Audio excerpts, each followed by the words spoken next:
Dari sekian banyak komentar, ada yang bilang Guru Gembul menyindir saya, tapi saya simak tidak pernah dia menyebut ya. Ya mungkin namanya menyindir memang tidak menyebut. Ya silahkan ya. Kalau saya tidak menyindir, saya menyebut Guru Gembul gitu, selesai. Kalau Sayyidina Umar tidak paham, sudah ngaku langsung. Takalluf ini saya terlalu memaksakan diri. Artinya merasa tidak layak. Karena tidak paham satu kata. Kalau Ibnu Abbas paham, dikaitkan dengan ayat setelahnya, wa fakihatan wa abba mata'an lakum wa li'an'amikum. Mata'an itu ya hal yang bermanfaat lah, ya perhiasan, ya kesenangan untuk kalian manusia, wa li'an'amikum dan untuk binatang-binatang kalian. Oh berarti al-fakihah ma'ukila rutban, buah-buahan yang biasanya dimakan ketika masih basah atau masih hidup ya. Artinya buah-buahan lah secara umum. Kemudian wa abban akalahu al-an'amu wa la ya'kuluhu an-nas. Sesuatu yang dimakannya oleh binatang, tidak dimakan oleh manusia. Berarti itu adalah al-ushbu atau al-akshab, al-hashish, rumput. Ini tafsiran satu kata dalam Al-Quran. Al-Quran itu nggak sederhana. Saya ingin ajak kamu menghargai Al-Quran. Bedakan dengan yang lain. Itu saja.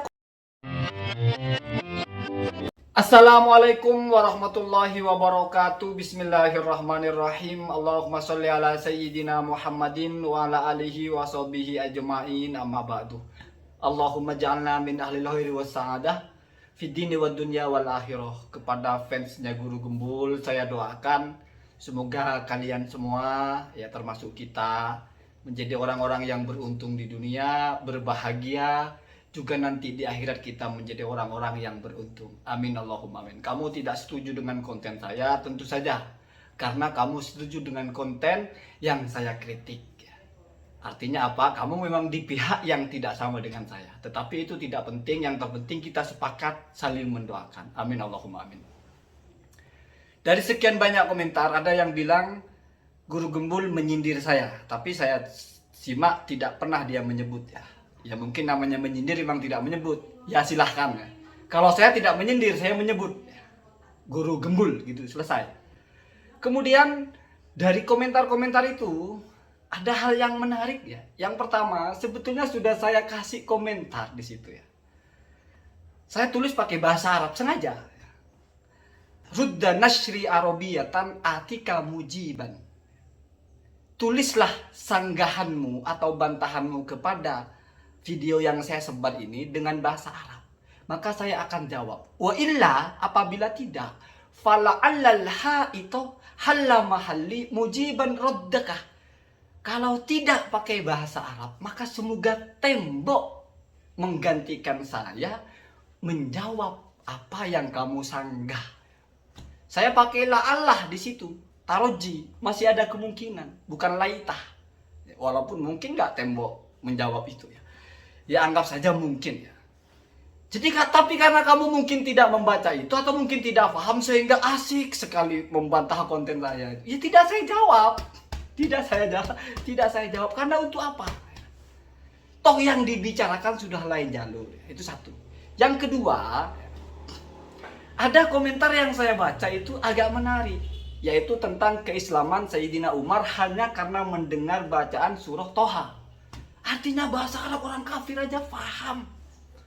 Masa kita tidak bisa paham? Sayyidina Umar tidak pernah belajar, tiba-tiba dengar langsung paham kok. Masa kita tidak paham? Hei Pak, itu Sayyidina Umar orang Arab, suku Quraisy, punya maharah dalam berbahasa. Al-Quran bahasa Arab.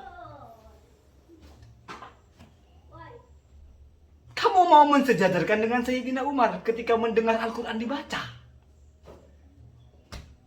Kamu paham Quran aja minimal harus tahu terjemahannya. Ketika kamu tahu terjemahannya dari membaca terjemahan, kamu sudah tidak memahami sendiri, tapi kamu sudah percaya kepada yang menerjemahkan itu. Sayangnya kamu mentok hanya percaya kepada yang menerjemahkan, tidak mau lebih tahu bagaimana orang ini kok menerjemahkannya begitu.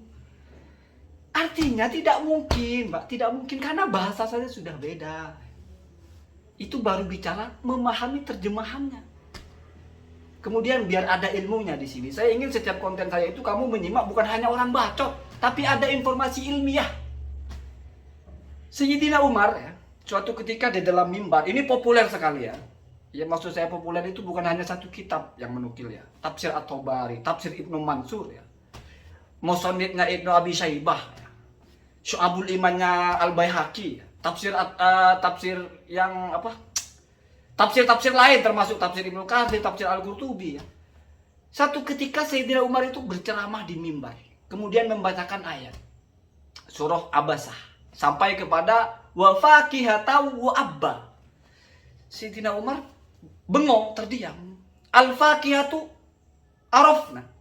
Kalau makna al-fakihah kami faham, yaitu buah-buahan. Faman abbu, maka apa makna abun? Ini Sayyidina Umar tidak faham satu kata dalam Al-Quran. Apa yang dilakukan oleh Sayyidina Umar? Faraja'ah ila nafsihi. Dia seolah-olah menghadap kepada dirinya dan dia mengatakan, hadza takalluf. Ini Umar memaksakan diri. Bahkan di satu riwayat itu naqadha asahu, semacam menghempas tongkatnya. Lalu mengatakan, ini saya terlalu memaksakan diri. Artinya saya tidak paham. Lalu keluar ucapan dari Sayyidina Umar, fama buyyina alaikum fi hadzal kitab fattabi'uhu wa ma la fad'uhu. Ikuti apa yang sudah dijelaskan dalam Al-Quran ini. Kamu ikuti apa yang sudah kamu pahami, yang sudah buyyina, dijelaskan. Bukan kamu terawang-terawang sendiri. Sayyidina Umar tidak menerawang apa Abba ya. Tidak cocologi, tidak dikait-kaitkan dengan apalah terus. Enggak Pak. Kalau Sayyidina Umar tidak paham, sudah ngaku langsung. Takalluf ini, saya terlalu memaksakan diri. Artinya merasa tidak layak. Karena tidak paham satu kata. Kalau Ibnu Abbas paham. Dikaitkan dengan ayat setelahnya. Wa fakihatan wa abba. Mata'an lakum wa li'an'amikum. Mata'an itu ya hal yang bermanfaat lah. Ya perhiasan, ya kesenangan. Untuk kalian manusia. Wa li'an'amikum, dan untuk binatang-binatang kalian. Oh berarti al-fakihah ma'ukila rutban. Buah-buahan yang biasanya dimakan ketika masih basah atau masih hidup ya. Artinya buah-buahan lah secara umum. Kemudian wa'abban akalahu al-an'amu wa la ya'kuluhu an-nas. Sesuatu yang dimakannya oleh binatang, tidak dimakan oleh manusia. Berarti itu adalah al-ushbu atau al-akshab, al-hashish, rumput. Ini Pak tafsiran satu kata dalam Al-Quran. Enggak sederhana Pak ya. Al-Quran itu enggak sederhana. Saya ingin ajak kamu menghargai Al-Quran. Bedakan dengan yang lain. Itu saja kok. Kamu ngaji saja belum tentu bisa mungkin. Ya bisa, mungkin hanya bisa baca tapi tidak paham tajwidnya. Atau mungkin sudah paham tajwidnya, kamu belum paham bagaimana konstruksi kalimat-kalimatnya. Atau sudah paham, kamu belum paham bagaimana maknanya itu dibangun. Kok sudah merasa Al-Quran ini kita semua bisa paham, bisa kita tafsirkan itu loh. Aduh. Ya sekali lagi, memang karena tidak paham itu sehingga kesimpulannya aneh. Sama dengan kamu berbicara sesuatu yang kamu tidak paham sama sekali, mesti aneh. Nuklir itu adalah sesuatu yang digoreng, dicampuri tepung, lalu ditaruh di atas kompor, lalu meleduk. Ya karena kamu tidak paham nuklir itu apa. Ya sama, kamu bicara Al-Quran ini mudah dipahami. Semua orang bisa mengerti, tinggal kita baca. Karena kamu tidak paham bagaimana Al-Quran itu seperti apa isinya. Ya begitu ya. Ada satu kasus bagaimana sahabat kebingungan. Suatu ketika turun ayat, alladzina amanu wa lam yalbisu imanahum bidzulmin ulaika lahumul amnu wa hum muhtadun. Orang-orang yang beriman dan tidak mencampur adukan keimanan dengan zulmun, bidzulmin, maka mereka adalah orang-orang yang aman dan orang-orang yang mendapatkan petunjuk. Sahabat itu ketika mendengar itu dibaca, fa'ayyuna la yadlimu nafsahu ya Rasulullah. Perhatikan, kamu membaca la yadlimu dengan la yadlamu, itu sudah jauh artinya. Itu bahasa Arab Pak. Ya, kita fokus di artinya dulu. Fa'ayyuna la yadlimu nafsahu ya Rasulullah. Maka memangnya siapa dari kami yang tidak pernah aniaya, tidak pernah zalim kepada dirinya sendiri? Maka Rasulullah menjelaskan, zalim di situ maksudnya adalah syirik.